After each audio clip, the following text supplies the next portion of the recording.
আমি উদ্বাস্তু পরিবারের সন্তান। উদ্বাস্তু? সুজনবাবু, আমি আপনাকে জিজ্ঞাসা করতে চাই, আপনি উদ্বাস্তু হলেন কেন?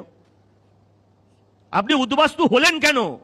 যাদের জন্য উদ্বাস্তু হলেন এখানে তাদের পায়ে তেল মারতে শুরু করলেন। হ্যাঁ হ্যাঁ, একটা ভোটার লিস্ট গণতন্ত্র মানে আমার অধিকার, মানে আমার অস্তিত্ব, মানে আমার শক্তি, তাকে তুমি কেড়ে নেবে?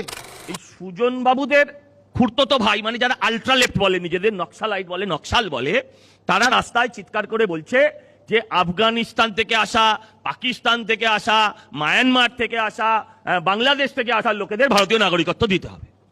বিচার করবেন আপনারা। কিন্তু 2000 তারপরে তো 11 ভোট হয়েছে, 14, 16, 19, 21, 24 সব কি ফালতু লোক? তারা কেউ ভোটার ছিল না। এখন তাদের সবার বাপ ঠাকুরদা একেবারে কাগজপত্র নিয়ে খুঁজে বেড়াতে হবে কেন? এরা বলে কাগজ দেখাবো না, কাগজ দেখাবো না। কাগজ তোমাদের বাপ ঠাকুরদাও দেখাবে, কোনো চিন্তা নেই। শ্রদ্ধা জানাবো স্মৃতির প্রতি, যিনি আমাদের সহনাগরিক, এসআইআর এর আতঙ্কে মারা গেছেন।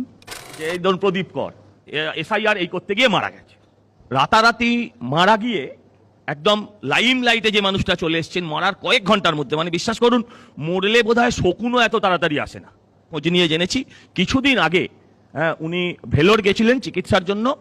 আমরা তার আত্মার শান্তি কামনা করি। গরিব মানুষের বিরুদ্ধে বিজেপির যুদ্ধ ঘোষণার অংশ, এবং সেই কারণেই এর বিরুদ্ধে রুখে দাঁড়ানোর কোনো বিকল্প নেই।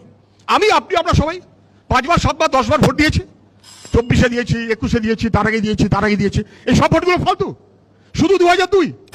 আমরা আবারও বলছি, এটা মিথ্যা প্রচার হচ্ছে যে মুসলমানদের বার করে দেওয়া হবে। আমরা বারবার বলছি, আমি একজন দলের অফিসিয়াল স্পোক্সপারসন হয়ে বলছি যে একটা কথা পরিষ্কারভাবে আমাদের দল বলে দিয়েছে, যারা ভারতীয় মুসলমান তাদের কাউকে বার করে দেওয়া হবে না। মুচলেকা দেওয়া সাভারকারের পার্টির কাছে বাংলার মানুষ তারা তাদের গণতান্ত্রিক বোধ অথবা দেশপ্রেম বিকিয়ে দিতে রাজি না।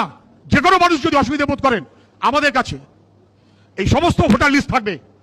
যে অসুবিধা বোধ করবেন আমাদের পার্টি দপ্তরে, আমরা কার্যত তার জন্য একটা অধিকার রক্ষা ভোটার তার আমরা ক্যাম্প করব, পার্টি দপ্তরে, বাইরে না, রাস্তায় না, বিজেপির মতন না। আপনারা বলছেন পার্টি অফিসেই ক্যাম্প করবেন, ঠিকই তো, পার্টি অফিসে ক্যাম্প করবেন। কারণ হ্যাঁ করবেন তো, রাস্তায় ক্যাম্প করার ক্ষমতা নেই তো আপনাদের। রাস্তায় ক্যাম্প করার ক্ষমতা নেই, পার্টি অফিসেই ক্যাম্প করতে হবে। রাজা ধন বিলাবেন কোথায়? অন্দরমহলে। কুড়বেন কে? রানীমা। আজকে আপনাদের সেই অবস্থা হয়েছে।